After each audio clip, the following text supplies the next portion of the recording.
ഉൽപ്പത്തി പുസ്തകം 27-ാം അധ്യായം അതിന്റെ 36-ാം വാക്യം വായിക്കുമ്പോൾ, ഉൽപ്പത്തി പുസ്തകം 27-ാം അധ്യായം അതിന്റെ 36-ാം വാക്യം നാം വായിക്കുമ്പോൾ, ഈ വേദഭാഗവുമായുള്ള ബന്ധത്തിൽ ഇവിടെ പറഞ്ഞിരിക്കുന്ന, ആഗ്രഹിക്കുന്ന, ചോദിച്ച് ആവശ്യപ്പെട്ട കാര്യത്തിന്റെ ഒരു പശ്ചാത്തലം നമ്മൾ അറിഞ്ഞിരിക്കേണ്ടത് അനിവാര്യമാണ്. ഇസ്രായേൽ യഹൂദന്മാരുടെ ഇടയിൽ വാർദ്ധക്യത്തിൽ പ്രായത്തിന്റെ ആസന്ന സമയങ്ങളിൽ മരണം സമീപമായിരിക്കുമ്പോൾ മക്കളെയും കൊച്ചുമക്കളെയും വിളിച്ച് അനുഗ്രഹിക്കുക പതിവാണ്. എന്നാൽ ഈ അനുഗ്രഹവുമായുള്ള ബന്ധത്തിൽ അബ്രഹാമിന്റെ മകനായ ഇസ്ഹാക്ക് വാർദ്ധക്യത്തിൽ തന്റെ മക്കളെ അനുഗ്രഹിക്കുക. ജ്യേഷ്ഠനായ ഏശാവ്, അനുജനായ യാക്കോബ്. അനുജൻ തന്ത്രപൂർവം ഉപായത്താൽ അമ്മയുമായുള്ള അടുത്ത ബന്ധത്തിൽ വശീകരണത്തിന് വിധേയനായി വാർദ്ധക്യത്തിൽ കഴിയുന്ന അപ്പന്റെ അടുക്കൽ അനുഗ്രഹം വാങ്ങുവാൻ ചെന്നു. അപ്പൻ ഇളയ മകനായ യാക്കോബിനെ വേണ്ടുവോളം അനുഗ്രഹിച്ചു. അവൻ അപ്പന്റെ സന്നിധിയിൽ നിന്ന് വിട്ടു പോന്നു. തൊട്ടു പിന്നാലെ മൂത്ത മകനായ ഏശാവ് അപ്പന്റെ അടുക്കൽ അനുഗ്രഹം വാങ്ങുവാൻ വരികയാണ്. അപ്പൻ ചോദിക്കുന്ന ഒരു ചോദ്യമാണ് ഉൽപ്പത്തി 27-ാം അധ്യായം അതിന്റെ 36-ാം വാക്യം.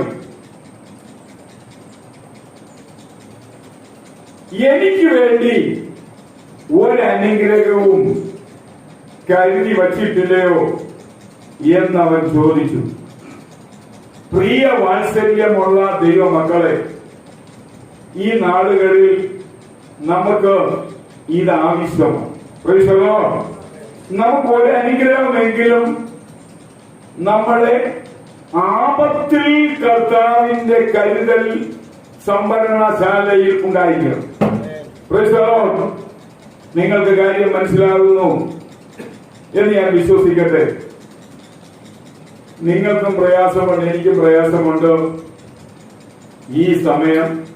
കാരണം കഴിഞ്ഞ ഒരാഴ്ച പ്രത്യേകിച്ച് നമ്മുടെ കേരളത്തില് ഉപജീവന മാർഗത്തിനു വേണ്ടി, മക്കളുടെ വിദ്യാഭ്യാസത്തിനു വേണ്ടി, മക്കളുടെ വിവാഹ കാര്യങ്ങൾ നടത്തുവാൻ വേണ്ടി ഒരു സ്വന്തമായി ഒരു വീട് പണിയണമെന്നുള്ള ആഗ്രഹത്താൽ പോയ ഏതാണ്ട് 24 മലയാളികളുടെ ആശകൾ ഒന്നുമാകാതെ അസ്തമിച്ച് അവരുടെ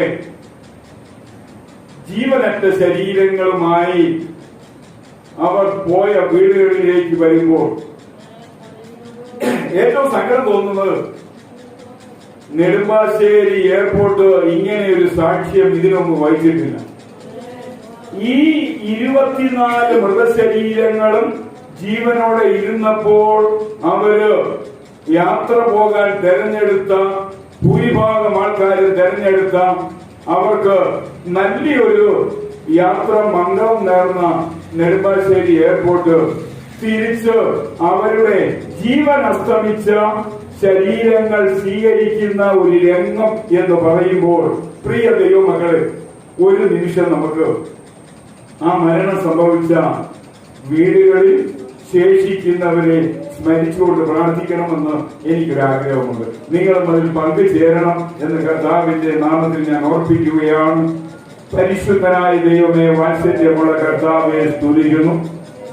കുവൈറ്റ് രാജ്യത്ത് ജോലിക്ക് വേണ്ടി പോയി ഒന്നുമാകാത്ത അവസ്ഥയിൽ ജീവിതം വഴിമധ്യേ അസ്തമിച്ചു ജീവനറ്റ മൃതശരീരങ്ങളുമായി ഈ നാട്ടിലേക്ക് കടന്നു വന്ന ഞങ്ങളുടെ പ്രിയ സഹോദരങ്ങളുടെ ജീവനോടെ ശേഷിക്കുന്ന ഭവനങ്ങളിലുള്ള പ്രയാസപ്പെടുന്ന, സങ്കടപ്പെടുന്ന, വേദനിക്കുന്ന, വിഷമിക്കുന്ന, നിലവിളിക്കുന്ന, തേങ്ങലടിച്ചുകൊണ്ട് ഹൃദയം വിമ്മിഷ്ടപ്പെടുന്ന കർത്താവേ, സഹോദരങ്ങളെ ഞങ്ങൾ ഈ സമയം പ്രാർത്ഥനയിൽ സ്മരിക്കുകയാണ്.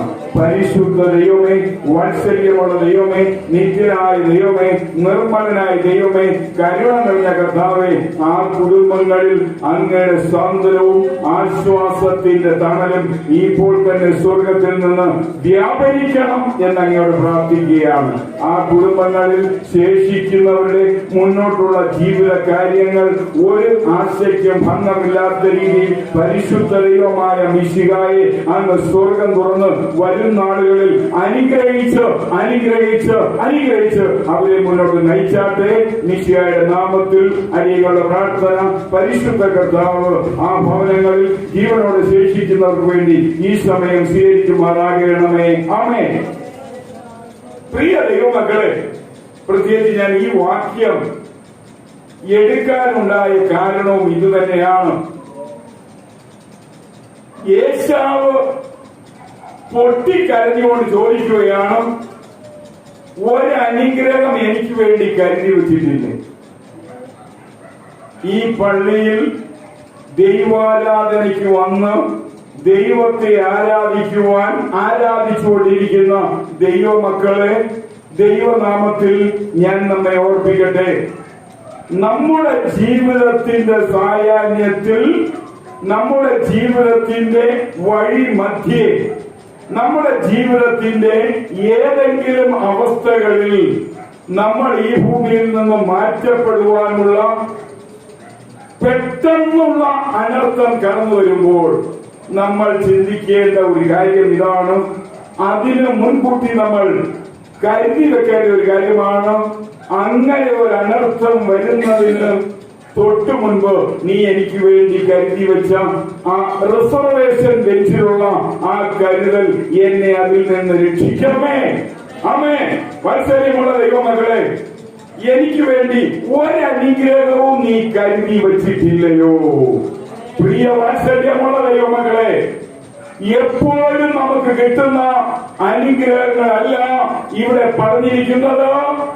അത്യാസന്ന സമയത്ത്, ആവശ്യകതയുടെ വലിപ്പമേറിയ സമയത്താണ് നമുക്ക് ഈ കരുതി വച്ചിരിക്കുന്ന അനുഗ്രഹം കിട്ടേണ്ടത്. കാരണം എന്തെന്നറിയാമോ? വൃദ്ധനായി, പ്രായം ചെന്ന്, കണ്ണു കാണാത്തവനായി മരണശയ്യയിൽ മരണത്തിന്റെ നിമിഷം കാത്തിരിക്കുന്ന ഇസ്ഹാക്കിന്റെ മുൻപിൽ വെച്ചാണ് തന്റെ മകൻ ഏശാവ് ഇങ്ങനെ ചോദിക്കുന്നത്, നീ മരിക്കുന്നതിന് മുമ്പ് എനിക്ക് വേണ്ടി കരുതി വെച്ച ഒരനുഗ്രഹവും നിന്റെ കരുതൽ ശേഖരത്തിൽ ഇല്ലയോ അപ്പാ? പ്രിയ വാത്സല്യമുള്ള ദൈവമക്കളെ, നമ്മുടെ അപ്പന്റെ പക്കൽ, നമ്മുടെ കർത്താവിന്റെ പക്കൽ, നമ്മുടെ രക്ഷകന്റെ പക്കൽ, നമ്മുടെ യേശു എന്ന ജീവദായകന്റെ പക്കൽ നമ്മുടെ അത്യാസന്ന സമയത്ത് ആവശ്യമായ അനുഗ്രഹത്തിന്റെ കരുതൽ ഉണ്ട് എന്നുള്ള ഉറച്ച വിശ്വാസത്തോടെ നാം ഈ നാളുകളിൽ ഹല്ലേലൂയ മുന്നോട്ട് പോകേണ്ടത് അനിവാര്യമാണെന്ന് കർത്താവായ യേശുക്രിസ്തുവിന്റെ നാമത്തിൽ ഞാൻ ഓർപ്പിക്കുകയാണ്.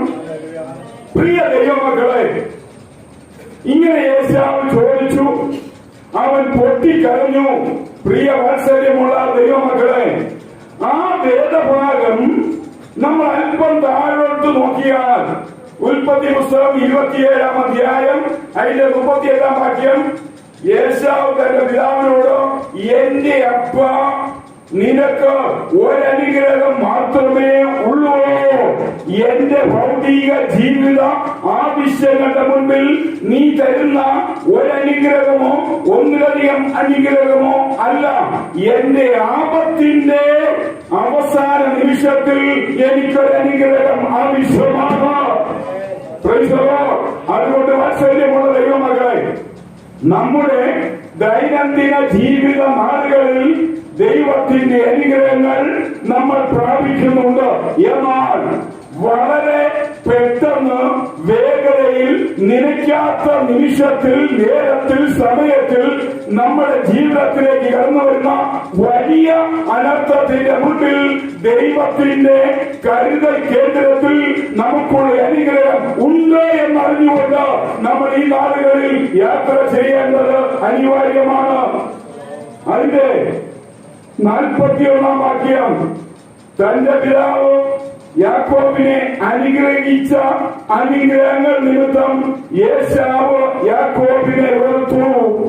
പ്രിയ വാത്സല്യമുള്ള ദൈവമക്കളെ, ഒരാൾക്ക് ദൈവത്തിന്റെ അനുഗ്രഹങ്ങൾ കൂടുതലായി കിട്ടുന്നതിൽ നമ്മൾ അസൂയ ചെലുത്താൻ പാടില്ല. ഒരാളുടെ ജീവിതത്തിൽ ദൈവാനുഗ്രഹങ്ങൾ അധികമായി വരുന്നത് കണ്ട് നാം ഒരിക്കലും നീരസപ്പെടുവാൻ പാടില്ല. എല്ലാവരെയും ഒന്നുപോലെ, ഒരുപോലെ, ഒരളവിലൊത്തവണ്ണം ദൈവം അനുഗ്രഹിക്കുന്നു എന്ന നിഗമനത്തിൽ നമ്മൾ ആയിരിക്കരുത്. ചില വ്യക്തികൾക്ക് അനുഗ്രഹങ്ങൾ കൂടുമ്പോൾ ചില വ്യക്തികൾക്ക് അനുഗ്രഹങ്ങൾ കുറഞ്ഞിരിക്കും. നമുക്ക് കിട്ടിയതിൽ നമ്മൾ സന്തോഷിച്ച് ആനന്ദിച്ച് മറ്റുള്ള കാര്യങ്ങളിൽ മറ്റുള്ളവരോട് അസൂയാലുക്കളാകാതെ നമ്മൾ സന്തോഷത്തോടെ മുന്നോട്ട് പോകേണ്ടത് ഈ നാളുകളിൽ നമ്മുടെ ജീവിതത്തിൽ അനിവാര്യമാണ്. പ്രിയ വാത്സല്യമുള്ള ദൈവമക്കളെ, അനുഗ്രഹമില്ലാതെ നമുക്കൊരു നിമിഷം ഈ ഭൂമിയിൽ ജീവിക്കുവാൻ കഴിയത്തില്ല. യാക്കോബ് അപ്പനിൽ നിന്ന് അനുഗ്രഹമെല്ലാം വാങ്ങി ജ്യേഷ്ഠനറിന്റെ അടിസ്ഥാനത്തിൽ അസൂയാലുവായി അനുഗ്രഹം വാങ്ങിയ യാക്കോബ് അന്യദേശത്ത് പോയി. നീണ്ട നാളത്തെ അധ്വാനത്തിന് ശേഷം താൻ തന്റെ സ്വന്തം ദേശത്ത് തന്നെ അനുഗ്രഹിച്ച അപ്പന്റെ മരണത്തിന് മുമ്പ് കാണുവാനുള്ള അതിയായ ആഗ്രഹത്താൽ സമയം ആസന്നമായപ്പോൾ മടങ്ങി വരികയാണ്. ഉൽപ്പത്തി പുസ്തകം 32 അധ്യായത്തിൽ ആ സംഭവം നമുക്ക് കാണാം.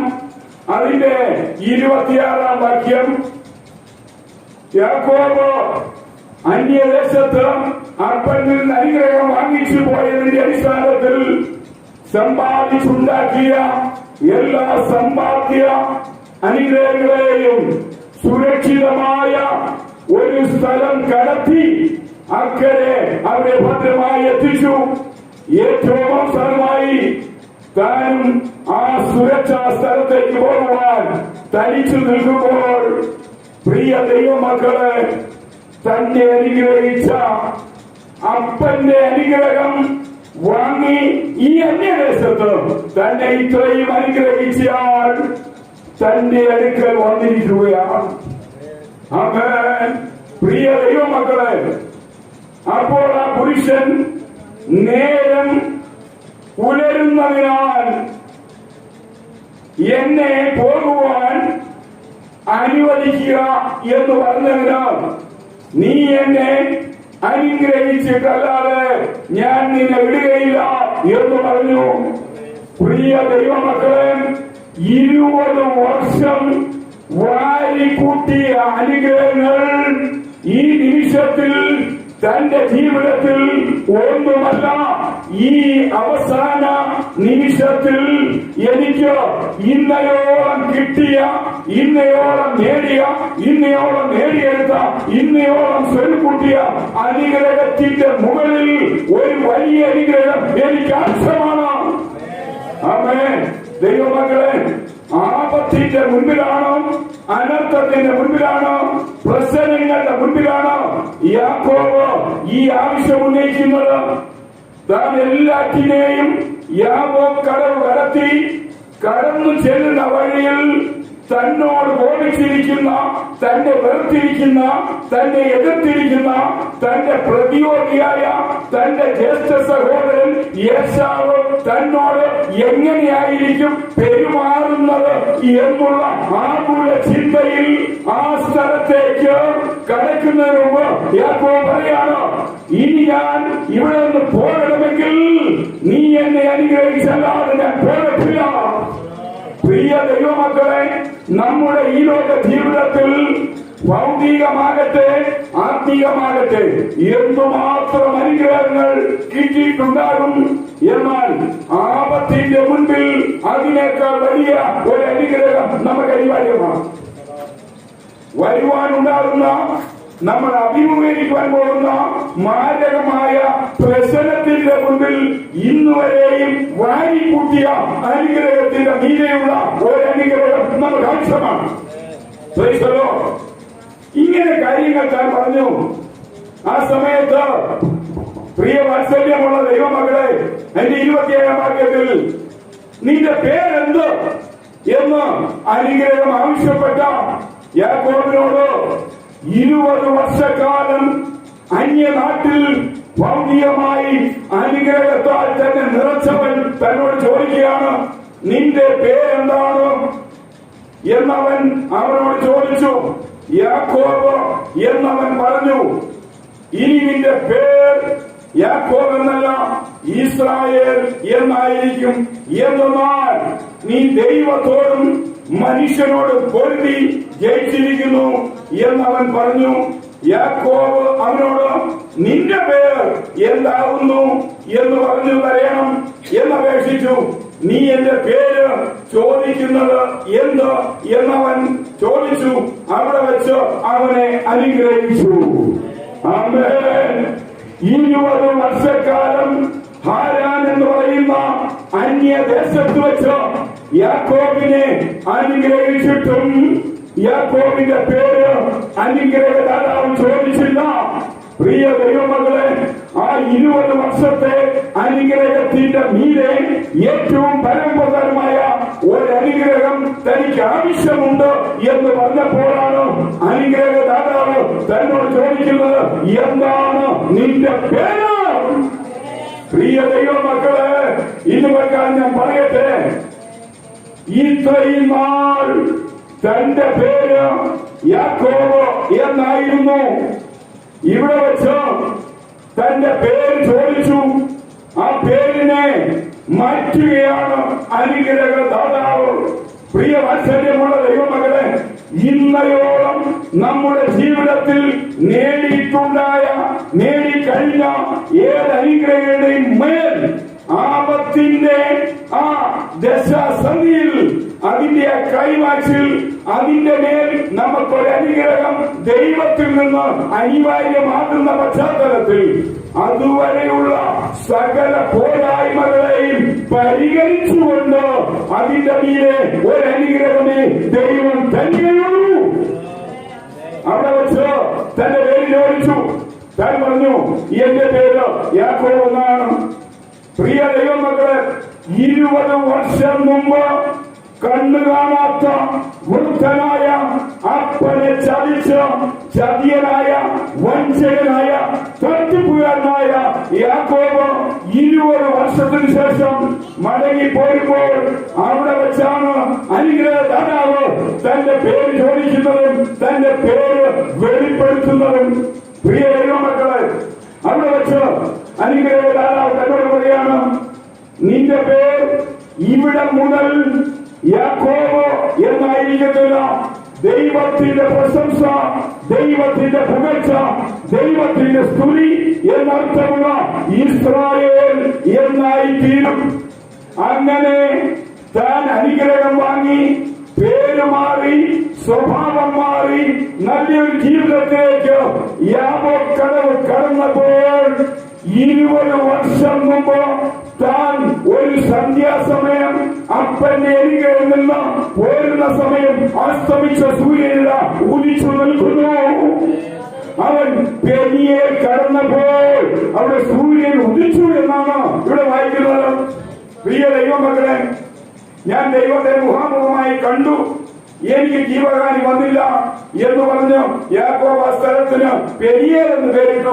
30-ാം വാക്യം, അവൻ പെരിയേൽ കിടക്കുമ്പോൾ സൂര്യൻ ഉദിച്ചു കഴിഞ്ഞിരുന്നു.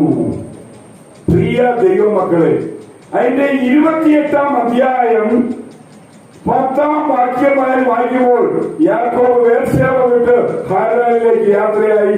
അവർ ഒരു സ്ഥലത്തെത്തിയപ്പോൾ സൂര്യൻ അസ്തമിച്ചു. 20 വർഷം മുമ്പ് അവൻ അപ്പന്റെ അനുഗ്രഹം ഉപായത്തിൽ വാങ്ങിച്ച ഇറങ്ങിപ്പോരുന്ന സമയം അസ്തമിച്ച സൂര്യൻ 20 വർഷത്തിന് ശേഷം ഉദിക്കുന്നതിലേക്ക്. പ്രിയ ദൈവമക്കളെ, എനിക്ക് നിങ്ങളോട് പറയാനുള്ള ഒരു മർമ്മം ഇതാണ്. നമ്മുടെ ജീവിതത്തിൽ ഇന്നയോളം കിട്ടിയ അനുഗ്രഹങ്ങളെക്കാൾ വലിയൊരു അനുഗ്രഹം ദൈവം നമുക്ക് വേണ്ടി തന്റെ സംവരണശാലയിൽ കരുതി വെച്ചിട്ടുണ്ട്. ആ അനുഗ്രഹം എപ്പോൾ നമുക്ക് കിട്ടുമെന്നോ നാം അറിയണം.